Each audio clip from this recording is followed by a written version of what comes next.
Viral momen Iriana Jokowi husap wajah bocah yang rela basah kuyup sambut kedatangannya. Momen Iriana Jokowi mengusap wajah bocah di Chengdu, China menjadi sorotan. Kala itu dua bocah yang mengenakan seragam sekolah tampak memberikan bunga tangan kepada Presiden Joko Widodo dan Iriana. Iriana yang mengetahui kedua bocah itu rela kehujanan demi menunggu kedatangannya pun langsung spontan mengusap wajah dan bajunya yang basah kuyup. Menyadari hal itu, Jokowi pun juga tampak mengusap baju bocah tersebut. Momen ini pun menjadi sorotan dan menuai pujian. Bahkan momen Iriana yang mengusap wajah dan baju bocah yang basah kuyup itu pun tengah ramai di Twitter dan TikTok. Video Iriana itu pun diunggah oleh akun Twitter @billray2019.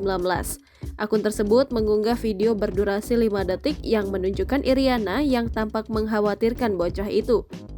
Ia juga menuliskan sebuah keterangan yang salah fokus dengan naluri keibuan ibu negara itu. Postingan itu pun langsung ramai disoroti netizen yang terharu dengan sikap Iriana.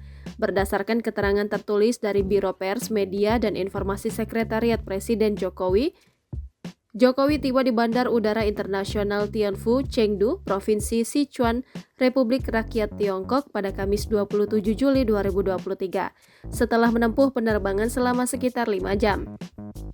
Pesawat Kepresidenan Indonesia 1 yang membawa Jokowi dan Iriana mendarat sekitar pukul 14.40 waktu setempat.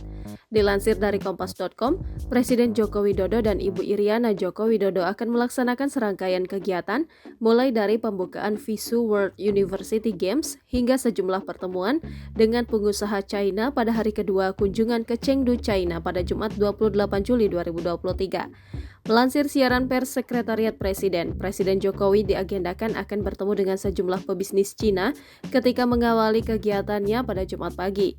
Agenda tersebut akan digelar di Hotel Shangri-La, Chengdu. Sementara itu, Ibu Iriana diagendakan untuk mengunjungi tempat pembiakan panda di Chengdu Research Base of Giant Panda Breeding. Pada siang harinya, Presiden dan Ibu Iriana diagendakan untuk menghadiri jamuan santap siang oleh Presiden Xi Jinping dan Madam Peng Liyuan yang juga akan dihadiri oleh sejumlah pemimpin negara lainnya. Usai menghadiri jamuan santap siang, Kepala Negara dijadwalkan bertemu dengan atlet Indonesia yang akan bertanding dalam gelaran FISU World University Games untuk memberikan semangat kepada mereka. Pada malam harinya, Presiden Jokowi dan Ibu Iriana akan menuju Dong'an Lake Sports Stadium untuk menghadiri upacara pembukaan FISU World University Games sebelum akhirnya bertolak kembali menuju Jakarta. Jangan lupa subscribe, share, komen, dan like ya!